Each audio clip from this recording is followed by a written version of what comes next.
قسە و باسکردنە لەسەر بڵاو کراوەیەک یاخود بەرهەمێکی نوێ کە هەندێک لە نووسەران و ڕەخنەگران بە گەوهەر ناوی ئەبن کە ئەویش ژمارەکانی ڕۆژنامەی خۆرنشینە کە لە ئێستادا هەموو با بڵێن ژمارەکانی دۆزراونەتەوە و بە شێوەی کتێب بڵاو کراوەتەوە کە لە ئامادەکردنی دکتۆر کارزان محەممەدە کە بەڕێزیان بۆ خۆیان دکتۆران لە یاسای ڕاگەیاندن بەدەستهێناوە و هەروەها خاوەنی چەندین بەرهەمن بە تایبەتیش دەکتێبیان لە بواری دۆکومنت و توێژینەوە و ڕاگەیاندن هەیە و جگە لەوەش خاوەنی هەژدە کتێبن لە کە لە با بڵێن زمانەکانی ترۆ بە تایبەتی لە زمانی فارسی وەرگێڕاوەتە سەر زمانی کوردی بگومان ئەم ڕۆژنامەی خۆرنشین لە نێوان ساڵانی 1950 بۆ ساڵانی 1952 لە تاران لە سەردەمی پاش کۆماری کوردستانی شاری مەهاباد چاپکراوە قسە و باس لەسەر ژمارەکان و لەسەر ئەو بابەتانەی کە لە ناو ڕۆژنامەی خۆرنشین بە ئامادەبوونی زۆر بەڕێز دکتۆر کارزان محەممەد کە لە سودی کورسات مەگەزین میوانمان بەخێراتی دکتۆر سپاس بۆ ئێوە بۆ بینەرانی خۆش سپاس بۆ تۆ سەرەتا بیرۆکەکە چۆن بوو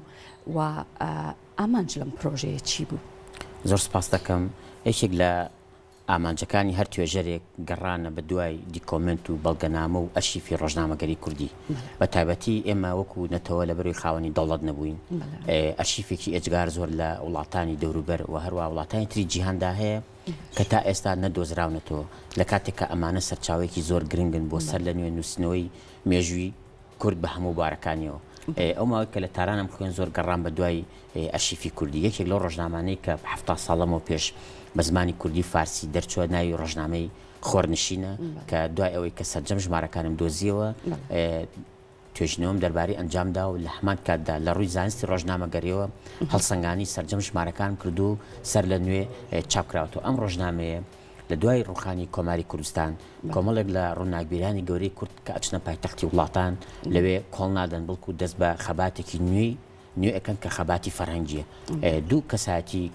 ناسراوی کورد بە ناوی حەمید معریفەت لەگەڵ دکتۆرۆکی کوردستانی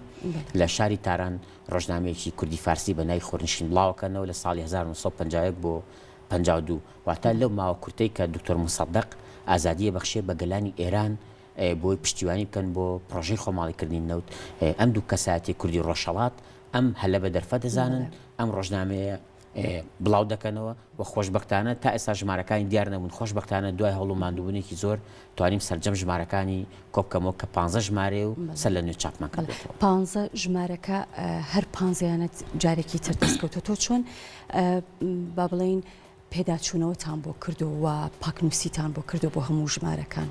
لە ڕاستیدا ئەم ڕۆژنامەیە چکە خۆی کاغەز تەمەنی دیاری کراوە 70 ساڵ بەسەر دەرچوونیە تێپەڕیوە وە لە شوێنی شێدارە هەڵگیراوە و ئێمە جارێکتر بە سیستەمی کۆمپیۆتەر لە دوای کە مۆنتاژمان کرد دیجیتالمان کرد خۆشببختانە برای شاعیرم مامۆستا ساڵح بێچار دوای هەوڵوماندووبوونێکی زۆر توانیوێتی کوالیتی ڕۆژنامەکانیش بەرزکاتەوە و لە هەمان کاتە دوای ئەوە من دێر بە دێر ڕۆژنامەکەم خوێندوتەوە هاتووم هەموو بابەتەکانی ڕۆژنامەکەم پۆڵەند کردوتەوە بۆ نمونە ئەم ڕۆژنامەیە کە سنووری بڵاوبوونەوەی هەر تەنها ئێران نەبوو بەڵکو هاتۆ بۆ عێراقیش مامۆستا نەجمەلی مەلا لە سلێمانی و نامەی بۆ ناردو کۆپڵە شعری بۆ ناردو مانای وایە ڕۆژنامەی خۆرنشین ناوبانگی دێشتە سلێمانی و لە هەمان کاتدا ئەم ڕۆژنامەیە تەنها لە چوارچێوەیەکی دیاریکرای جوگرافیا قەتیز نەبوو بەڵکو هاتووە بایەخی بە کوردی هەر چوار پارچێک کوردستانداوە بۆ نمونە لەسەر ژیاننامەی مەولانە خالی نەقشبەندی بابەتی بڵاوکرد لەسەر ئیبن خەلەکان لەسەر شەرفخانی بەدلیسی گۆشەی هەبوو بۆ ناساندنی کەساتەکانی کورد مەسەلەن گۆشەیەکی کەی هەبوو تایبەت بە شاعیرانی کورد شعری نالی و سالم و کوردی شعری شەقڕەزای تاڵەبانی بڵاو کردێتەوە لە هەمان کاتدا لە باری سیاسیشەوە پێشنیاز و ڕەخنەی زۆری لە کاربەدەستانی ئەو سەروەختەی پەهلەوی گرتووە بۆی کە بایەخ بە میلەتی کورد بن لە هەموو بوارەکانەوە بۆیە لە ڕێگەی ئەم ڕۆژنامەیەوە ئێمە ئەتوانین بزانین خەباتی فەرهەنگی کورد لە پایتەختی وڵاتاندا چۆن بووە و هەڵسەنگانیشی بوو. بەڵێ دکتۆر ئەم بەرهەمەی تۆ یاخود ئەم کتێبەی تۆ تا چەندێک خزمەت بە گومانیتیانێک کە خزمەتێکی گەورەیە بە بواری ڕۆژنامەگەری کوردی بەڵام چەندێک گرنگە بۆ ناو کتێبخانی کوردی هەروەک ئاماژەم پێکرد ئێمە لەبەری خاوەنی دەوڵەت نەبووین زۆر بەداخەوە ئەرشیفێکی دەوڵەمەند هەیە لە وڵاتان تر هەتا ئێستا پەیدا نەکراون یان نەدۆزراونەتەوە لەبەرەوە من داواکارم لە هەموو کوردێک لە هەر پارچێکی کوردستانە یاخود لە هەر کوێکی جیهانە تکایە واز لە خزمەتی فەرهەنگی میلەتانی سەردەست بێنن چونکە ئەوان خزمەتی زۆری خۆیان کردووە تکاکارم لە هەر کوردێک لە کتێبخانەیەک لە ناوەندێکی ئەرشیفی لاپەڕەیەک وێنەیەک دیکۆمنتێکی دەربارەی کورتەیە واجبی سەرشانێتی کۆی بکاتەوە بۆی جارێک ئێمە توانین مێژوو بنووسینەوە بۆیە ئەم ڕۆژنامەیە ئەتوانین بە خاڵێکی پرشنگداری مێژوو ڕۆژنامەگەری کوردی دابنین بۆ چکە کاتێکە کۆماری کوردستانە ڕوخێ دەبینین شەید قازی محەممەد لە سێدارە ئەدرێ و 4 ئەفسەر شەیدەکە 4 ئەفسەرەکە دێنەوە لە عێراق لە سێدارە ئەدرێن بەشێکی کورد پەرتەوازەی وڵاتانی ترەبێ ئەبینی مۆدیلێکی تری خەبات دەستپێکا کە ئیش خەباتی فەرەنگیە خۆشبەختانە ئەم ڕۆژنامە پێمان دەڵێ کورد ئەگەر لە باری سیاسیشەوە لە باری سەربازیشەوە دووچاری ڕوخان و دووچاری شکست ببێتەوە یاخود لەبەرەوەی نەتەوەی سەردەست هێزی باڵاترە دووچاری شکست ببینەوە ئەم شکستەوامان لێ ناکە کۆتایی بە ژامان بێ بەڵکو ئەتوانین مۆدیلێکی تری خزمەت بێن کە خەباتی فەرەنگی خەباتی کللتوریە لەبەرەوە ئەم ڕۆژنامەیە زۆر بایەخدارە بۆ مێژوو ڕۆژنامەگەری کوردی و لە ڕوانگەی ئەمە ئەتوانین بزانین کە کورد بۆ نمونە لە تارانی پایتەختدا لە سەردەمی پەهلەویە کە سانسۆر زۆر تون بۆ لەسەر هەموو میلەتان چۆن توانیوانە مۆدیلێکی تری خەباتی فەرەنگی بێنە ئاراوە زۆر باشە بێگومان و خۆت ئاماژت پێکرد ئەمە قۆناغێکی گرنگ بووە لە مێژوودا کە ئەگرێتەوە بۆ ساڵانی 1950 بۆ ساڵانی 1952 کە ماوەیەکی کورد بووە کە ئەم ڕۆژنامەی تیادا دەرکراوە کەوکو ئاماژت پێکرد 15 ژمارەی لێ بڵاو بۆتەوە و دەرکراوە لێرەدا تۆ ئاماژت بۆ قۆناغە گرنگە کردو بە تایبەتی لە باری سیاسیەوە کە ئەو کاتە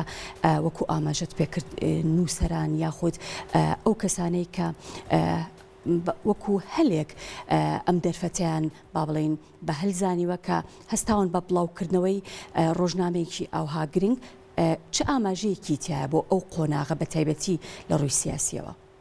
لە ڕاستیدا ڕۆژنامە سەرچاوێکی زۆر گرنگە بۆ تۆماری ڕووداوەکانی ڕۆژانە بۆ تۆماری مێژووی مەسەلەن ڕۆژنامەیە لە سەروەختی خۆی هەواڵێکی بڵاوکرێتەوە ئەبینی ئەبێ بە سەرچاوێکی گرنگ بۆ مێژوو بۆ نمونە ئێمە بە ڕۆژنامەی کوردستانە زانیمان حاجی قادی کۆی کەی کۆچی دوایی کردووە لەم ڕۆژنامەیەشە چەندین هەواڵی جۆرا و جۆری ئەو سەروەختی کوردستانی تێدایە کە تۆماری ڕۆژانی ڕووداوەکانی کردووە کەواتە ڕۆژنامە ئەبێ بە سەرچاوی زانیاری بۆ نووسینەوەی مێژوو لە هەمان کاتدا خۆشبەختانە کۆمەڵێک نووسەری گەورەی وەکو دکتۆر محەممەد مکری دکتۆر ئیسماعیل ئەردەلان ئەبینی بابەت و گۆشان هەبووە لە ڕۆژنامەکە ئەمە مانایکی کەمانایەتێک کە کورد لە ڕووی خەباتی فەرەنگیەوە توانیوەتی هاودەست بن سێهەمین ئاماژە ئەم ڕۆژنامە کە لە ماوەیەکی کورتی سەردەمی دکتۆر موسەدەق دەرچووە کە ئازادی بەخشی بە گەلانی ئێران بۆی پشتیوانی بکەن بۆ پرۆژەی خۆماڵیکردنی نەوت بەرامبەر بە ئیستیعمارە جیهانیەکان ئەبینی کورد یەکسەر ئەو دەرفەتی قۆستۆتەوە ڕۆژنامەی پێدەرکە لەبەرەوە ئەم ڕۆژنامەیە سەرچاوەیەکی زۆر گرنگی مێژوویە لەبەرەوەی تەنانەت کۆمەڵک بابەتی گرنگی تیا لەسەر شوێنەوارەکانی کوردستان کە تا ئێستا ئەو بابەتانە نەبینراون یاخود نەکراون بە کتێب لەبەرەوە دەتوانین بڵین ڕۆژنامە سەرچاوەی زانیارێ بۆ نووسینەوەی مێژوو بۆ تێگەشتون لەو هەلو مەرجە چکە بەداخەوە وەکو ئاماژەم پێکرد ئێمە میلەتێکین ئەرشیفمان زۆر لاوازە بە بەراو لەگەڵ میلەتانی دەوروبەر و تەنانەت جیهانیشە لەبەرەوە داواکارم لە کورد لە هەر پارچێکی کوردستانە هەیە لە هەر کوێشی جیهانە هەیە وێنەیەک نەخشەیەک ئەرشیفێکی دەزەکەوێت ئەبێ پێویستە کۆی بکەینەوە ئێمە هەوڵ بدەین ئەرشیفێکی نیشتیمانی بنیاد بدەین کە ئەمە هەنگاوێکی بچووکە بۆ نووسینەوەی سەر لە نوێی مێژوو ڕۆژنامەگەری کوردی لە پارچەکانی تری کوردستان دکتۆر هەموو ئەو بابەتانی کە لەناو ڕۆژنامەیە بۆ بێگومان بە زمانی فارسی پێما بە زمانی بەڵێ زمانی کوردیشی لەگەڵ ئێوە هەمان ئەو بەرهەمانەی کە بە زمانی فارسی بۆ جارێکی تر وەرتانگەڕاوەتە سەر ئێمە لێرە خوێندنەوەمان بۆ کردو ئەگە سەرنجی ژمارەکانی بدەیت دەبینی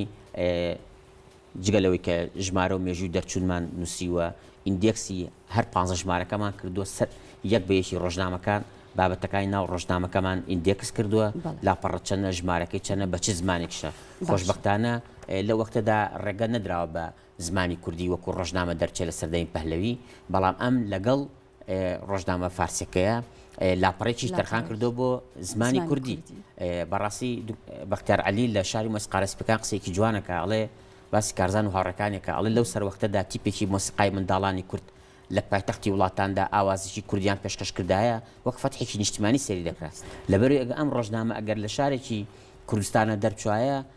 بە بەراو لەگەڵەوەی کە لە شارێکی تارانە دەرچێت بە دڵنیاییەوە ئەمە بایەخی زیاتر لە بەرەوەی لە پایتەختی وڵاتێکایە کە پێویستە خەباتی فەرەنگی تێدا بکرێت لەبەرەوە ئەم ڕۆژنامەیە ئەتوانم بڵێم گەوهرێکی زۆر گرنگی ڕۆژنامەگەری کوردیە و لە ڕوانگەی ئەم ڕۆژنامە و ئەتوانی لە بارودۆخ و هەڵوێستی ڕۆشنبیران و ڕناگبیرانی بەشێکی کورد لە پارچەکانی تی کوردستاندا تێبگەین. بڵێ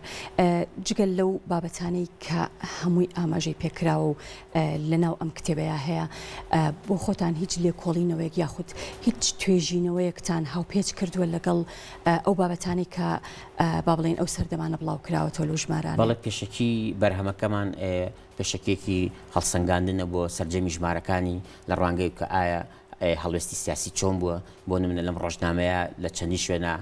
پێشنیاز دەخاتە بەردەستکار بەدەستانی دەوڵەت کە پێویستە بایەک بە ناوچە کوردیشنەکان بدرێ و ئاوادام کرێنەوە مەسەن لەباری خەباتی فەرەنگیەوە ئاراستەیەکی فەرەنگیەوە کە چۆن هەوڵی داوە نووسەرانی ئەو سەروەختە بەتایبەت نووسەر ناسراوەکانی وەکو دکتۆر ئیسماعیل ئەردەلان دکتۆر محەممەد موکری گۆشان هەبێ لە ڕۆژنامەکە و لە هەمان کاتدا خەباتێکی ئەدەبی کردووە کە هەوڵی داوە بەرهەمی شاعیرانی ئەم پارچەی کوردستان بەتایبەت شاری سلێمانی نالی و سالمی کوردی بەڵێ بەڵێ شعرەکانی تایە و هەروەها ئەوەی کە زۆر جێگەی سەرنجە دیزاینێکی زۆر جوانیش کراوە بەڵام بەداخەوە وەکو هەر پرۆژێکی تری فەرهەنگی لەم ڕۆژنامەدا چەندین جار داوە لە خوێندەرەکانێک ئاڵە تکایە پارەی ئابوونە بنێرن بۆ ڕۆژنامەکە بۆی بتوانین بەردەوام ئەمە مانای وایە ئەم ڕۆژنامە دەستێکی دەرەکی لە پشت نەبووە بودجەی بۆ تەرخان کات بودجەی بۆ تەرخان کردبی و خەمی داهاتی نەبوو بێ مەسەڵەن لە ساڵی دووەمی ڕۆژنامەکەیە کە ژمارە 15 و دوا ژمارەیە بەڵێنی بەردەوامبوونی ڕۆژنامەکە دات بەڵام بەداخەوە لەبەرەوەی کە کودتا بەسەر مسەدەقا کرێ ئەم ڕۆژنامەیەش ڕوبەڕووی داخستن دەبێتەوە و خاڵێکی تری گرنگ ناونشانەکەیەتی کە بوو هە لە سەرتا ئاماژەی پێ بکەم ینی ناوێکی جوانی کورتپەروانەیە هەڵبژاردە بە ناوی خۆرنشین کە ئەمە بەڕاستی جێگەی شانازی 70 ساڵەمەوە پێش لە تارانی پایتەخدا ناونشانێکی کوردی بۆ ڕۆژنامەیەک هەڵبژێردرێت. زۆر باشە بێگومان سیمینارێکت ساز کردبوو بۆ ئەوەی کە ئاماژە بە یەکێک لە با بڵێن ڕۆژنامە گرنگەکان کە وەکو ئاماژت پێکردو لە زۆرێکیش لە سەرچاوەکان ئاماژەی پێکراوە کە وەک گەوهرێک وایە بۆ ڕۆژنامەگەری کوردی ئەو کەسانی کە لەوێ ئامادە بوون باڵێن تێڕوانینی ئەوان بۆ ئەم مێژووە بۆ ئەم کاری تۆ چۆن بوو بە تایبەتی نووسەران و ئەو کەسانی کە جێدەستیان دیارە لە بواری ڕۆژنامەگەری کوردی. بەڵێ بەگشتی ئێمە چەند جۆرێکی ئەرشیفی ڕۆژنامەگەریمان هەیە هەندێک لەو ڕۆژنامە گۆڤارانن کە تا ئێستا سەرجەمی ژمارەکانیان دۆزراوەتەوە یاخود زۆرینەی ژمارەکانیان دۆزراوەتەوە خۆشبەختانە بۆ نەبنکەی ژین پرۆژێکی باشیەوە بۆ چاپکردنەوەی ئەو ڕۆژنامە و گۆڤارانە جۆرێکی تری ڕۆژنامەگەریمان هەیە تەنها ناوی بیستراوە بەڵام ژمارەکانی کۆنەکراوەتەوە هیچ زانیاریەک جۆری سێهەمی ئەم ڕۆژنامەیە کە تا ئێستا لە هیچ سەرچاوەیەکە نەبینی و ئاماژەی پێ بکرێت لە هەندێک سەرچاوە ناوی هاتبوو بەڵام نەناوی سەرنووسەری هاتو نە شوێنەکەی شوێنی بڵاوبوونەوەی تەنها ئەڵەن ڕۆژنامەیەک دەرچەوە بە ناوی خۆرنشینەوە ئەم ڕۆژنامە لەو گەوهرانەیە کە پێشتر ژمارەکانی دیار نەبووە لەبەرەوە کاتێک کە ڕۆژنامەیەکی ئاوا ئەدۆزرێتەوە بەهۆی ئەمەوە ئەزانی بۆ نمونە کەساجێکی وەکو دکتۆر وەکیل کوردستانی لە شاری تاران 70 ساڵ لەمەوە پێش هەوڵی داوە ڕۆژنامەیەک بە کوردی فارسی دەرکە لە ڕێگەی ئەمەوە توانین تۆ خەباتە فەرنجەکەی ئەو نووسەرە گەورەیە هەڵسەنگانی بۆ بکرێت و دڵنیاشم هێشتا ئەرشیفێکی تری گەورە هەیە لە وڵاتاندا تا ئێستا دەستی لێ نەدراوێ بۆ نمونە مەسەن ئەو ماوەی کە لە تارانم خوێن یەکێک لەو بابەتانی سەرنج ڕاکێشام بوونی نامەیەکی زۆری میگرەکانی بابام و نامی دەست و خەت لەوێ کە هێنامەوە لە گۆڤاری سلێمانی بڵاوم کردەوە تۆ لە ڕوانگەی نامەکانەوە ئەتوانی بزانی هەڵوێستی میرەکانی بابان چۆن بووە یا بۆ نمونە هەندێک لە ئەرشیفی عوسمانیە مفەکەرەی ساڵنامەیان هەبووی عوسمانی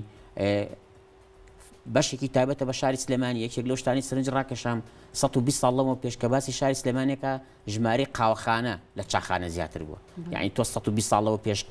قاوەخانە مەسەن 20 قاوەخانە لە سلێمانیەوە بێ ئەوە نیشانەیە ئەم شارە شارێکی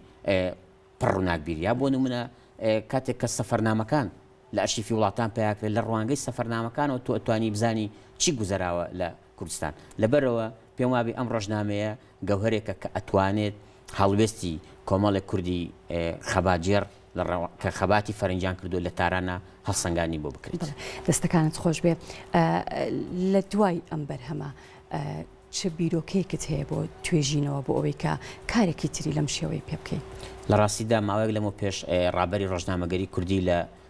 کوردستانی ڕۆژهەڵات و ئێرانم چاپ کە نزیکەی 700 پەڕە بوو خۆشبەختانە ڕۆژنامەی کوردستانی نوێ بڵاوی کردەوە ئێستا سەرقاڵی ئەو ئەرشیفە دۆڵەمەنەم کە دەرباری کورتەمە دەبێت سەر لە نوێ دوای ئەوەی کە وەرگێڕانم بۆ کرد بۆ کوردی